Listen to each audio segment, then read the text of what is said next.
We need to discern a man's character. Again, some people say, well, money is important and stability, yes, is very important.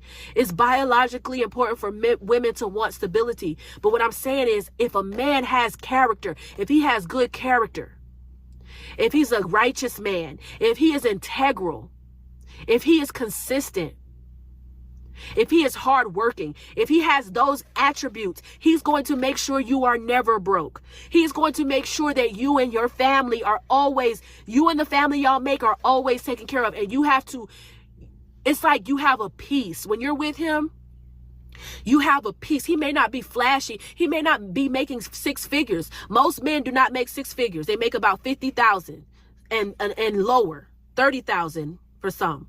Okay, but you have to understand that the women that marry them are not concerned so much about that. They know that they've gotten a man of character because they know he's always going to be looking for work, or he's always going to be working. He's going to put food on the table. He's going to take care and provide for this family. And when you are peaceful, when you have that security that, I know I can breathe. I know he's going to take care of me. I know he's going to take care of these kids because he has the character for it. When you have that peace because you know that you got a man of character, everything will fall into place. You won't have to worry because there are multi-millionaire, six-figure men who have terrible characters. And the women that they're with are, I would say, they're really gold diggers, and they're really not peaceful because they come from a poverty mindset. They're not peaceful. They don't have trust. They know that man is probably messing around. But they sacrifice all that because the poverty that they came from, they don't want to experience again. So they're like, I'd rather a check. I'd rather be in a Bentley than at the bus stop or whatever. I heard someone say that.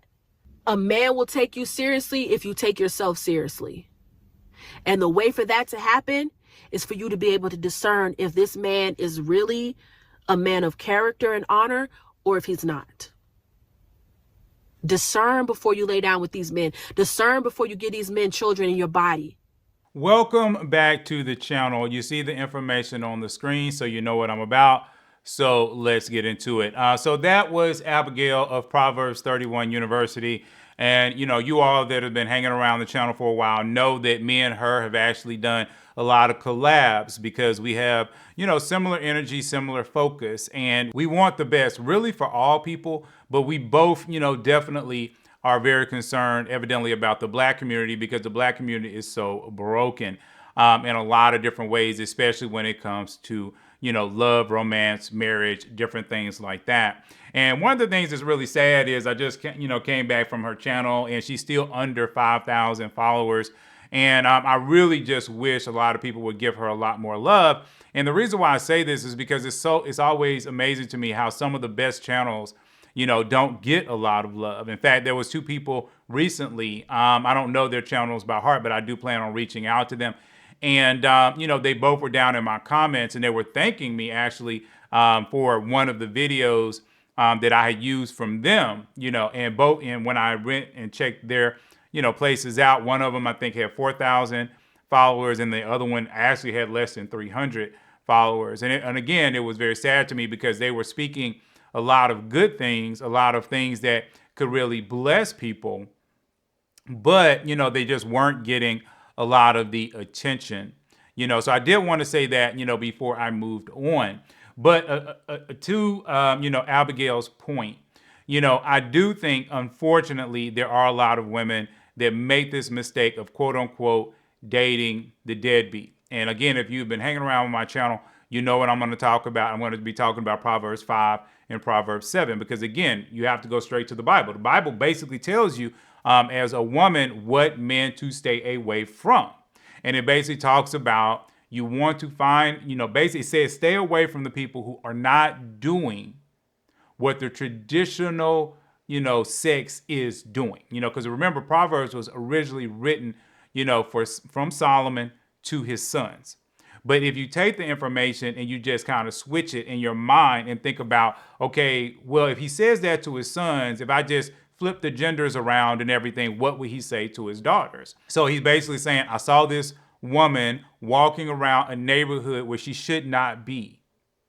And a man comes up to her well-dressed and he speaks smooth and he smells good. Okay. And he basically tries to convince her to go down this path. And he is basically the type that is not doing what normal men do. Okay, and the Bible, like I say, written for men is basically saying she's not the type that wants to be at home. She doesn't want to do her domestic duties. So again, when we flip it, we basically say, okay, this is a man that doesn't want to care for his home. He doesn't want to watch over his home. Instead, he wants to be in the streets. All right. So again, it's the same thing. It's the exact same thing. And so as we start to analyze this, this is really the archetype of what most women, in our society are fighting with, because that is the man that is shown in our media. And it's shown over and over and over again. And a lot of women fall prey to this because they really don't know any different. And let's be honest, a lot of, especially when you start talking about, generational black people, a lot of them, that is their daddy. That's who their daddy was. Their daddy was this good looking man who popped up in their mom's life, was hanging out with their mom for a certain amount of time. The mom may or may not have been taking care of him. Okay, he comes in, does whatever he does, and before you know it, you're born, right? And then by the time you're old enough to reach out to your dad, he's gone. He's left the city, he's left the country, he's gone, moved on to another woman, and all he's done is left babies in his wake. And so now, as you get older, you start to find out, oh, you have 5 siblings from 3 other women.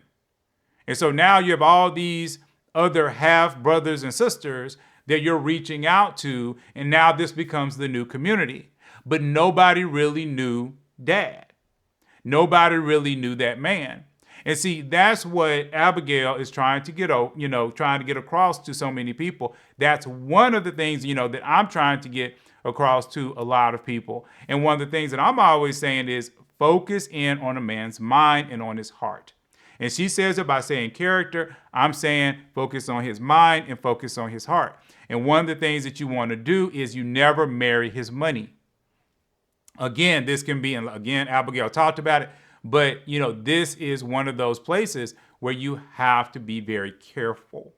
Because again, a lot of women, they want the money because they believe the money is security, but money is not security.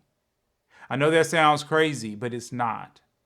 Because money can, like the Bible says, sprout wings and fly away. You say, Jay, how is that possible? That's impossible. Okay, well, let's talk about it for a second. If you have 2 men in front of you, ladies, I'm saying this for the ladies. One man has a vision. In this vision, okay, he's going to make $150,000 over the next 10 years. But right now, he makes $50,000. But he has this vision. And he's been working this vision for the last 7 years. He believes it, but he's working it. He's not talking about it. He's working it. Okay, so this means he's in the trenches. He's been muddied by it. Okay, he has scars, mental, emotional scars that are, because of this work that he is doing. So he is basically a train going down the train tracks, but he's only going 20 miles an hour. Okay, because he's trying to go. He's trying to do it. But like I said, there's branches in his way and there's logs in his way and people keep stopping and all this other kind of stuff. And there's traffic on these doggone railroad tracks, but he knows that there's a promised land down that road. Okay, so he's working that. And then you have another man. This man has $1.5 million in the bank right now at this moment. So as a woman, you can say, okay, I want the man with the 1.5. But see, this man with the 1.5, he doesn't really have vision. See, his vision was just to get to 1.5. So now he has the 1.5. Okay, so he's chilling. He's laying back. He's not worried about anything. Okay, but see, the man with vision, he doesn't have his money yet. But this man over here, he has his money, but he has no vision. So you say, okay, well, I'm going to marry the man with the money. Forget the vision. The vision don't matter. I want the money. I want my stuff now. So you come into his life. And so now you guys buy a house. He buys your Mercedes SUV. He goes out, spends $20,000, maybe buys you some clothes. Maybe you buy him some clothes with his own money, or whatever. And so before you know it, within 3 years, you all have spent that 1.5. That money's gone. And so now you're looking at him like, oh, well, you gonna go get some more, right? And he's like, well, I don't really know how to get no more. I just knew how to get the 1.5. And then you're looking at him bewildered, like, but you're the man. And he's like, well, I did what I did. And, we're here now. And then you start to hear about the other man, the man you let go, the man that had the vision. And you find out, okay, he still doesn't have the 1.5, but he is now making the 150,000. And maybe you run into him, like I say, at Walmart or whatever, and you're talking to him, okay, or Target or whatever, and you're talking to him, and then he's basically like, oh yeah, I got the 1.5, and I'm trying to break some contracts, blah blah blah, and maybe in another 2 or 3 years, I might be up to $250,000, blah blah blah. So now you're thinking, oh, well, I can jump over and I can get with this guy. But see, this old guy that you let go, he found a woman. He found a woman that would line up with his vision. And so now you can't come in anymore. Or maybe, now this, that other guy gave you 2 babies. And so now you're trying to come back in and you can't get into this guy anymore. And so 10 years goes by and you're off and on with the $1.5 million guy. But you've recognized that this guy really ain't got no more money. He's starting to fall apart. You're in and out. Y'all are struggling over here. So maybe you just fully left him and you've moved on. But then this guy over here, again, you run into him at Target. And now you find out he's making $1 million a year. And see, if you had married the vision, you would have had money forever. But you married money.